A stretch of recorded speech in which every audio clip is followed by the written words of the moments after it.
ठाणे महानगरपालिका निवडणुकीसाठी युतीची सकारात्मक चर्चा झाल्याची माहिती भाजपकडून देण्यात आलेली आहे।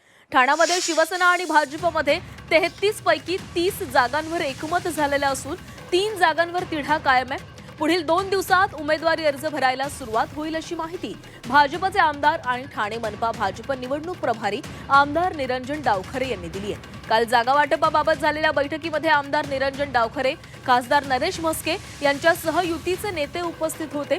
नमो ठाणे या धर्तीवर ठाण्याचा महापौर होईल असंही त्यांनी सांगितलं।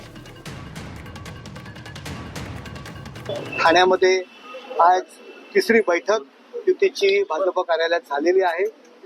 जवळजवळ सर्व चर्चा पॉझिटिव्ह आहे। 3 प्रभागांमध्ये काही जागांसंदर्भात थोडेसे उलटसुलट आमचा मतप्रवाह आहे, परंतु या संदर्भात नेत्यांसमोर बैठकीत, अंतिम बैठकीत यावर तोडगा निघेल ही आम्हाला सुद्धा खात्री आहे। ओव्हरऑल चर्चा झालेली आहे। काही एक जागेवरतीच फक्त विषय अडलाय, त्याच्या या बैठकीमध्ये तो विषय मार्गी लागेल। नमो भारत, नमो ठाणे याच धर्तीवरती महायुतीचा महापौर बसणार।